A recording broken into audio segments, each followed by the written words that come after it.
क्या आपने कभी यह प्रश्न अपने मन में उठाया है कि रामेश्वरम का शिवलिंग आखिर भगवान राम से इतना गहराई से क्यों जुड़ा हुआ है? क्या यह स्थान वास्तव में रामायण काल की जीवन स्मृति है या फिर समय के साथ जुड़ती गई कथाओं का परिणाम? रामेश्वरम केवल एक मंदिर नहीं है। यह वह धरती है जहां भक्ति, युद्ध, पश्चाताप और मोक्ष चारों का मिलन होता है। यह वही स्थान माना जाता है जहां त्रेता युग में लंका पर चढ़ाई से पहले मर्यादा पुरुषोत्तम श्री राम ने अपने आराध्य महादेव को स्मरण किया था। लेकिन इस कथा में कई ऐसे प्रश्न हैं जो आज भी लोगों को सोचने पर मजबूर कर देते हैं। अगर यह शिवलिंग स्वयं राम द्वारा स्थापित किया गया, तो मंदिर में दो शिवलिंग क्यों हैं? कहा जाता है कि इस पूजन के लिए रावण को बुलाया गया था। क्या यह सत्य है या केवल प्रतीकात्मक कथा? राम सेतु क्या वास्तव में मानव द्वारा बनाया गया पुल है या प्रकृति की अद्भुत रचना? और वे पत्थर जो आज भी पानी पर तैरते हैं, उनका रहस्य क्या है? इन सभी सवालों के उत्तर हमें ले चलते हैं त्रेता युग की कथाओं से लेकर आधुनिक विज्ञान और उपग्रह तकनीक तक। तमिलनाडु के सुदूर दक्षिण में स्थित रामेश्वरम को हिंदू धर्म के सबसे पवित्र तीर्थों में गिना जाता है। यह चार धामों में से एक है और भगवान शिव के 12 ज्योतिर्लिंगों में 11वां स्थान रखता है। इसी कारण इसे अक्सर दक्षिण का काशी भी कहा जाता है। धार्मिक मान्यताओं के अनुसार यह भूमि उस समय पवित्र हुई जब भगवान राम ने यहाँ शिव आराधना की। जब राम को 14 वर्षों का वनवास मिला, तब यह केवल निर्वासन नहीं था, यह एक आध्यात्मिक यात्रा की शुरुआत थी। अयोध्या से निकलकर नंदीग्राम, श्रृंगवेरपुर, प्रयागराज, चित्रकूट, दंडकारण्य, पंचवटी और किष्किंधा होते हुए राम अंततः समुद्र के किनारे पहुंचे, जहां आज रामेश्वरम स्थित है। यहीं से लंका की दिशा दिखाई देती थी, यहीं से युद्ध का मार्ग निकलता था। लंका अभियान से पहले राम ने यह निश्चय किया कि युद्ध से पहले उन्हें शिव की कृपा प्राप्त करनी होगी। सनातन परंपरा में कोई भी बड़ा कार्य बिना देव पूजन के अधूरा माना जाता है। इसलिए राम ने हनुमान को हिमालय भेजा, जहां से वे एक दिव्य शिवलिंग लाने वाले थे। लेकिन समय निश्चित था, पूजन का मुहूर्त निकट आ रहा था। हनुमान के लौटने से पहले सीता ने बालू से एक शिवलिंग का निर्माण किया। उसी लिंग पर पूजन संपन्न किया गया। बाद में जब हनुमान हिमालय से लाया गया विशेष शिवलिंग लेकर लौटे, तो उसे भी अपमानित नहीं किया गया। इसी कारण रामेश्वरम में आज दो शिवलिंग विद्यमान हैं। रामलिंगम, जो राम द्वारा पूजित हुआ, विश्वलिंगम, जो हनुमान लाए। कुछ प्राचीन ग्रंथों में यह संकेत मिलता है कि शिव पूजन के विधि विधान में रावण की भूमिका का उल्लेख है। रावण, जो शिव का परम भक्त था, महान विद्वान और तांत्रिक भी। कथा यह नहीं कहती कि राम ने शत्रु से सहायता मांगी, बल्कि यह दर्शाती है कि धर्म में विद्वेष नहीं, केवल विधि होती है। यह प्रसंग आध्यात्मिक परिपक्वता का प्रतीक माना जाता है।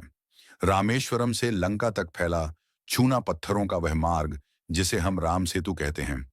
जब उपग्रह तस्वीरें सामने आईं, तो पूरी दुनिया चौंक गई। नासा की तस्वीरों ने एक निरंतर संरचना को दर्शाया।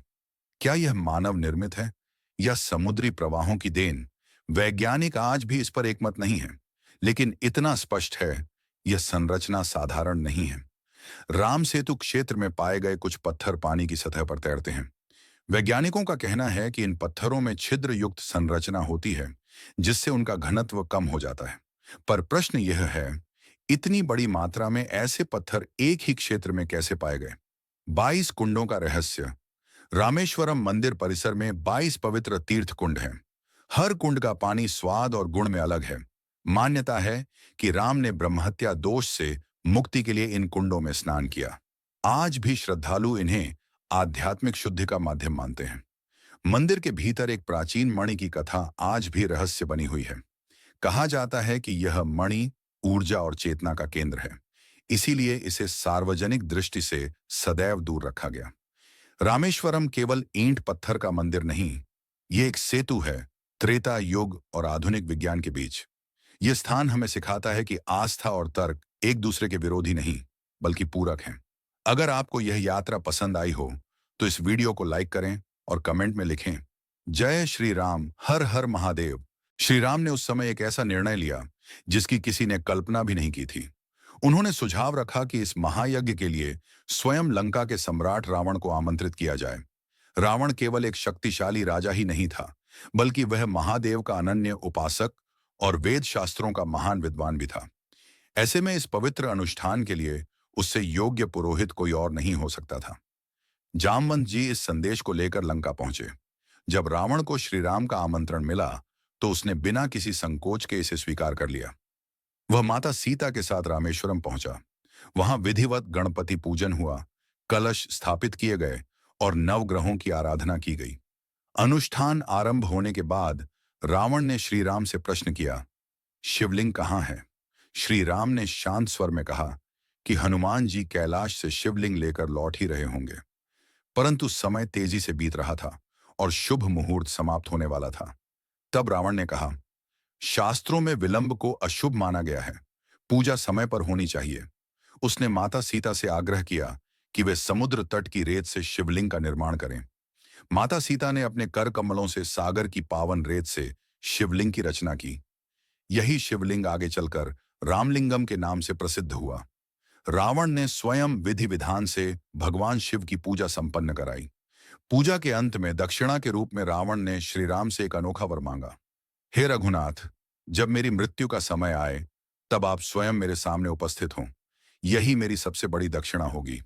इसी बीच हनुमान जी कैलाश से दिव्य शिवलिंग लेकर लौटे। जब उन्होंने देखा कि अनुष्ठान पहले ही पूर्ण हो चुका है तो वे निराश हो गए। हनुमान जी के सम्मान में श्री राम ने घोषणा की, जो भी भक्त रामेश्वरम आएगा वह पहले विश्वलिंगम और उसके बाद रामलिंगम का दर्शन करेगा। आज भी यह परंपरा उसी श्रद्धा से निभाई जाती है। इस प्रकार रामेश्वरम ज्योतिर्लिंग की स्थापना में रावण ने पुरोहित की भूमिका निभाई। यह कथा तमिल भाषा में महर्षि कंबन द्वारा रचित रामावतारम में वर्णित है। हालांकि इसका उल्लेख वाल्मीकि रामायण या रामचरितमानस में नहीं मिलता। शिव आराधना के पश्चात श्री राम को अब माता सीता को मुक्त कराने के लिए लंका की ओर बढ़ना था। परंतु उनके सामने सबसे बड़ी बाधा था अथाह समुद्र। वानर सेना विशाल थी और उसे समुद्र पार ले जाना असंभव प्रतीत हो रहा था। श्री राम ने लगातार 3 दिनों तक समुद्र देवता से मार्ग देने की प्रार्थना की, लेकिन समुद्र शांत ही रहा। अंततः श्री राम का धैर्य टूट गया। उन्होंने धनुष पर अग्निबाण चढ़ाया और समुद्र को सुखा देने का निश्चय कर लिया। यह देख समुद्र देवता भयभीत होकर प्रकट हुए। उन्होंने हाथ जोड़कर कहा, हे प्रभु, मैं अमर हूं और मुझे नष्ट नहीं किया जा सकता, पर आपकी सेना के लिए मैं मार्ग अवश्य प्रदान करूंगा।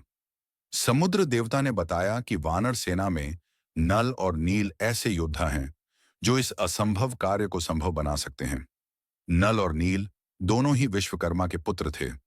दिव्य शिल्प कला उनके रक्त में थी। एक प्राचीन कथा के अनुसार बचपन में उन्हें एक श्राप प्राप्त हुआ था कि वे जो भी वस्तु जल में डालेंगे वह कभी डूबेगी नहीं। यही वरदान राम सेतु के निर्माण का आधार बना। श्री राम ने नल और नील को इस महान कार्य का दायित्व सौंपा। वानर सेना के अथक परिश्रम और नल नील की कुशलता से केवल 5 दिनों में समुद्र पर एक अद्भुत सेतु का निर्माण हो गया। यह सेतु रामेश्वरम से लंका तक लगभग 48 किलोमीटर तक फैला हुआ था। यह दिव्य प्रसंग रामायण के युद्ध कांड में वर्णित है और राम सेतु की महिमा को अमर बनाता है। यदि आप रामायण पर आधारित ऐतिहासिक, पौराणिक और वैज्ञानिक तथ्यों से जुड़ी एक गहन रिसर्च डॉक्यूमेंट्री देखना चाहते हैं तो कमेंट में जरूर बताइए। हम आपके लिए अब तक हुए सभी शोधों के आधार पर एक अत्यंत गहरी और रोचक डॉक्यूमेंट्री लेकर आएंगे, क्योंकि इस कथा से जुड़ा हर प्रश्न हम सभी के मन में कभी ना कभी अवश्य उठता है। क्या राम सेतु वास्तव में भगवान श्री राम की वानर सेना द्वारा निर्मित किया गया था, या फिर यह प्रकृति की एक असाधारण भूवैज्ञानिक रचना है? यह प्रश्न सदियों से आस्था, इतिहास और विज्ञान तीनों के बीच बहस का विषय रहा है। आज हम इस रहस्य को समझने की कोशिश करेंगे, उन शोधों और अध्ययनों के आधार पर जो अंतर्राष्ट्रीय वैज्ञानिक संस्थानों और इतिहासकारों द्वारा किए गए हैं। राम सेतु भारत के तमिलनाडु राज्य में स्थित पंबन द्वीप और श्रीलंका के मन्नार द्वीप को जोड़ने वाली चूना पत्थर और रेतीली संरचनाओं की एक श्रृंखला है। इसकी कुल लंबाई लगभग 48 किलोमीटर मानी जाती है।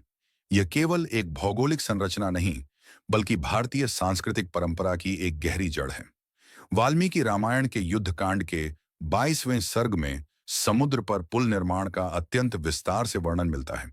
कथा के अनुसार लंका विजय के लिए श्री राम ने वानर सेना को समुद्र पार करने का आदेश दिया। इस विशाल कार्य का नेतृत्व नल ने किया, जिन्हें विश्वकर्मा का पुत्र बताया गया है। नल और नील की देखरेख में वानर सेना ने मात्र 5 दिनों में लगभग 100 योजन लंबा सेतु तैयार कर दिया, जो लंका के सुबेल पर्वत तक पहुंचता था। इसी पुल के माध्यम से श्री राम अपनी सेना के साथ लंका पहुंचे, रावण का वध किया और धर्म की पुनः स्थापना की।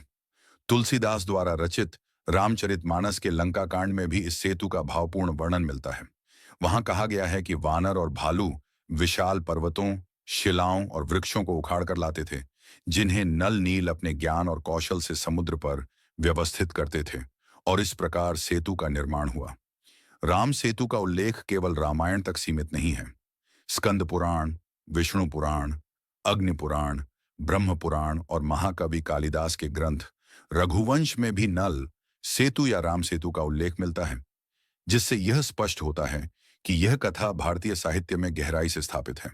राम सेतु को पश्चिमी दुनिया में एडम्स ब्रिज के नाम से जाना जाता है।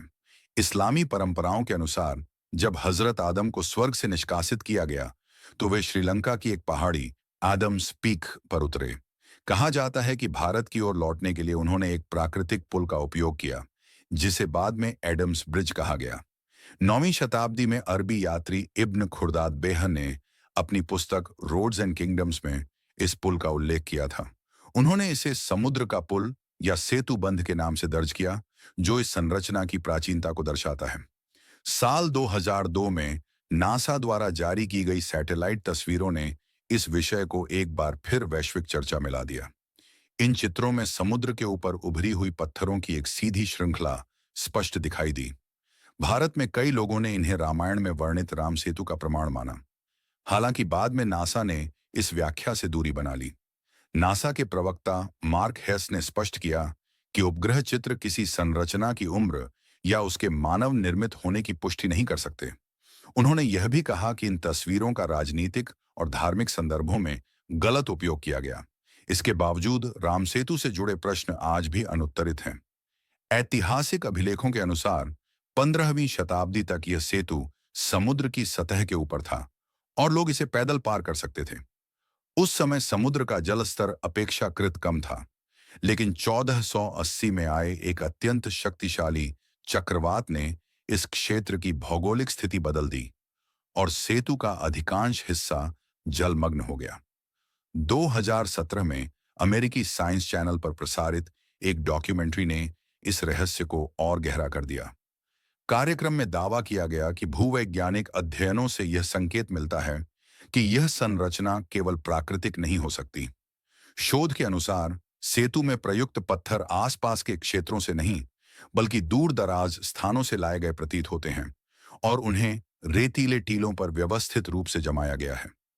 सबसे चौंकाने वाला तथ्य यह बताया गया कि जिन पत्थरों से यह संरचना बनी है, उनकी अनुमानित आयु लगभग 7000 वर्ष बताई जाती है, जबकि जिन रेत की परतों पर वे रखे गए हैं, उनकी उम्र लगभग 4000 वर्ष मानी जाती है।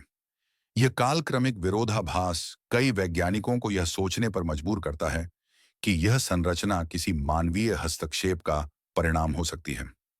यही कारण है कि कुछ लोग मानते हैं कि रामायण में वर्णित सेतु निर्माण की कथा केवल कल्पना नहीं, बल्कि किसी ऐतिहासिक घटना पर आधारित हो सकती है। राम सेतु को लेकर विवाद तब और गहरा गया जब भारत सरकार ने सेतु समुद्रम शिप कैनाल परियोजना की घोषणा की। वर्ष 2005 में तत्कालीन प्रधानमंत्री डॉक्टर मनमोहन सिंह के नेतृत्व में यूपीए सरकार ने इस परियोजना को मंजूरी दी। योजना के अनुसार रामेश्वरम के पास समुद्री मार्ग को चौड़ा करने के लिए सेतु के कुछ हिस्सों को हटाया जाना था, जिससे बड़े जहाजों की आवाजाही आसान हो सके। इस परियोजना का उद्देश्य रामेश्वरम को एक प्रमुख अंतर्राष्ट्रीय शिपिंग हब में बदलना था, लेकिन इससे धार्मिक, सांस्कृतिक और ऐतिहासिक भावनाएं आहत होने की आशंका भी उत्पन्न हुई और यही विवाद आज तक जारी है। इस निर्णय के सामने आते ही पूरे देश में तीखी प्रतिक्रिया देखने को मिली। देश विदेश के भूवैज्ञानिकों ने चेतावनी दी कि प्रस्तावित क्षेत्र के नीचे मौजूद टेक्टोनिक प्लेट्स पहले से ही संवेदनशील स्थिति में हैं। ऐसे में किसी भी तरह की छेड़छाड़ बड़े स्तर की प्राकृतिक तबाही को जन्म दे सकती है। वहीं पर्यावरण विशेषज्ञों का मानना है कि यह समुद्री इलाका जैव विविधता का खजाना है, यहाँ हजारों दुर्लभ समुद्री जीव, प्रवाल भित्तियां और अनोखे वनस्पति तंत्र मौजूद हैं। यदि इस संरचना को नुकसान पहुंचाया गया, तो इसका असर केवल समुद्र तक सीमित नहीं रहेगा, बल्कि मानसून प्रणाली और समुद्री संतुलन भी प्रभावित हो सकता है। राजनीतिक और सामाजिक स्तर पर भी इस मुद्दे ने बड़ा रूप ले लिया। भारतीय जनता पार्टी और कई हिंदू संगठनों ने इस परियोजना का विरोध करते हुए कहा कि राम सेतु केवल पत्थरों की एक श्रृंखला नहीं है, बल्कि यह भारत की आस्था, संस्कृति और ऐतिहासिक पहचान से जुड़ा हुआ प्रतीक है। उन्होंने इसे राष्ट्रीय धरोहर घोषित करने की मांग भी उठाई। साल 2007 में उस समय विवाद और गहरा गया, जब केंद्र की तत्कालीन सरकार ने सर्वोच्च न्यायालय में एक शपथ पत्र दाखिल किया। इसमें यह कहा गया कि प्राचीन ग्रंथों में वर्णित राम सेतु के निर्माण को लेकर कोई ठोस वैज्ञानिक या ऐतिहासिक प्रमाण उपलब्ध नहीं है। लेकिन जैसे ही यह बयान सार्वजनिक हुआ, देश भर में तीव्र विरोध शुरू हो गया। जन भावनाओं को देखते हुए सरकार को अपना हलफनामा वापस लेना पड़ा। हाल के वर्षों में इस विषय पर वैज्ञानिक दृष्टि से भी गहन अध्ययन किया गया है। भारतीय अंतरिक्ष अनुसंधान संगठन आईएसआरओ ने नासा के सहयोग से एडम्स ब्रिज यानी राम सेतु का हाई रिजोल्यूशन मानचित्र तैयार किया। इस अध्ययन में 10 मीटर तक की स्पष्टता वाले सैटेलाइट डेटा का उपयोग किया गया, जिसे 2018 से 2023 तक लगातार इकट्ठा किया गया। इस शोध से पता चला कि राम सेतु का लगभग पूरा भाग उथले समुद्री जल के नीचे स्थित है। यही कारण है कि वैज्ञानिक और इतिहासकार अब इसे केवल एक धार्मिक संरचना नहीं, बल्कि एक जटिल भूवैज्ञानिक रहस्य के रूप में भी देख रहे हैं। यूरोपीय अंतरिक्ष एजेंसी ने भी हाल ही में इस संरचना की एक अद्भुत तस्वीर साझा की है, जो कोपरनिकस सेंटिनल-2 सैटेलाइट से ली गई है। इन तस्वीरों ने राम सेतु को लेकर नई बहस और शोध के द्वार खोल दिए हैं। अब सवाल यह उठता है, क्या राम सेतु वास्तव में भगवान राम की वानर सेना द्वारा निर्मित था, या फिर यह प्रकृति द्वारा लाखों वर्षों में बनाई गई एक अद्भुत रचना है? इस प्रश्न का उत्तर आज भी पूरी तरह स्पष्ट नहीं है। आप इस बारे में क्या सोचते हैं? अपनी राय कमेंट में जरूर साझा करें। सबसे तार्किक और दमदार विचार को पिन किया जाएगा। अब बात करते हैं रामेश्वरम के उन रहस्यमयी पत्थरों की, जो सदियों से लोगों की जिज्ञासा और आस्था का केंद्र रहे हैं। मान्यता है कि इन्हीं पत्थरों की मदद से समुद्र पर पुल का निर्माण किया गया था। इनकी सबसे अनोखी विशेषता यह बताई जाती है कि ये पानी में डूबते नहीं हैं। वैज्ञानिकों के अनुसार ये पत्थर संभवतः प्यूमिस नामक ज्वालामुखीय चट्टान हो सकते हैं। प्यूमिस तब बनता है जब अत्यधिक गर्म लावा अचानक ठंडा हो जाता है।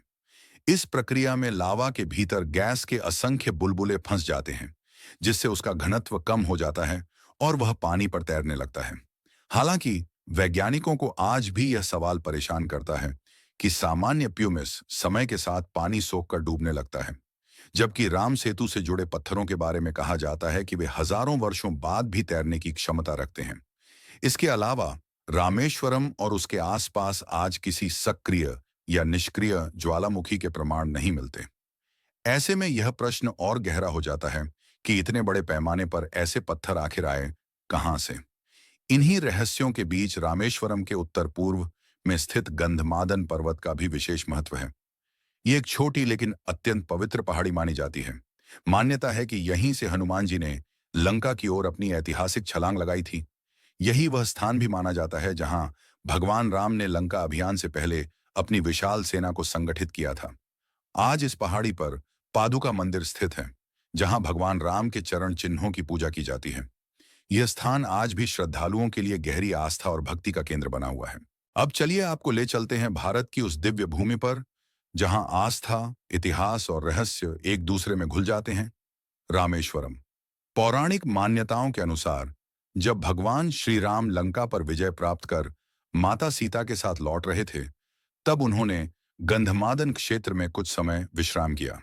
वहीं उपस्थित आशी मुनियों ने श्री राम को यह स्मरण कराया कि रावण एक विद्वान ब्राह्मण था और उसके वध के कारण उन पर ब्रह्महत्या का दोष माना गया। इस दोष से मुक्त होने के लिए उन्हें भगवान शिव की आराधना का मार्ग बताया गया। इसके पश्चात श्री राम ने समुद्र तट पर स्थित अग्नि तीर्थम में स्नान किया और वहीं शिव की उपासना की। मान्यता है कि इसी साधना के फलस्वरूप वे उस दोष से मुक्त हुए। कहा जाता है कि जिस प्रकार भगवान राम को शांति और मुक्ति मिली, उसी तरह आज भी जो भक्त अग्नि तीर्थम में स्नान करता है, उसके पाप और कष्ट समाप्त हो जाते हैं। लोक कथाओं में उल्लेख मिलता है कि भगवान श्री राम ने अपने दिव्य अस्त्रों से रामेश्वरम मंदिर परिसर में 22 अलग-अलग तीर्थ कुंडों की रचना की। इन कुंडों को उनके 22 बाणों का प्रतीक माना जाता है। इन तीर्थों का सबसे बड़ा आश्चर्य यह है कि समुद्र के बिल्कुल पास स्थित होने के बावजूद इन कुंडों का जल मीठा है। खारे समुद्री पानी के बीच यह मीठा जल आज भी वैज्ञानिकों के लिए एक रहस्य बना हुआ है। आधुनिक शोधों के अनुसार इन कुंडों के जल में ऐसे प्राकृतिक तत्व पाए जाते हैं जो त्वचा रोग, जोड़ों के दर्द और अन्य शारीरिक समस्याओं में राहत प्रदान कर सकते हैं। वर्तमान समय में मंदिर परिसर में कुल 24 कुंडों में से 22 कुंडों में जल उपलब्ध है। स्कंद पुराण में स्पष्ट उल्लेख मिलता है कि इन तीर्थों में स्नान करना रामेश्वरम यात्रा का सबसे महत्वपूर्ण भाग है और इसे कठिन तपस्या के समान पुण्यदायी बताया गया है। आज भी ये कुंड श्रद्धा, विश्वास और रहस्य का अद्भुत संगम बने हुए हैं। अब बात करते हैं मंदिर के एक अत्यंत दुर्लभ और दिव्य अनुभव की, मणि दर्शन। प्रतिदिन प्रातः लगभग 4 बजे से 6 बजे के बीच भक्तों को इस विशेष दर्शन का अवसर प्राप्त होता है। इस समय मंदिर में एक स्फटिक से बनी अत्यंत दुर्लभ क्रिस्टल मणि को शिवलिंग के रूप में पूजित किया जाता है। किंवदंतियों के अनुसार इस मणि का संबंध शेषनाग से जोड़ा जाता है और इसे अपार ऊर्जा का स्रोत माना जाता है। मान्यता है कि इसके दर्शन मात्र से मन को शांति, शरीर को सकारात्मक ऊर्जा और आत्मा को गहन स्थिरता प्राप्त होती है। इस विशेष दर्शन से पहले भक्तों के लिए कुछ नियमों का पालन अनिवार्य होता है। सबसे पहले अग्नि तीर्थम में स्नान किया जाता है। इसके बाद बैस कुंड में डुबकी लगाई जाती है। यह प्रक्रिया शारीरिक और मानसिक शुद्धि का प्रतीक मानी जाती है।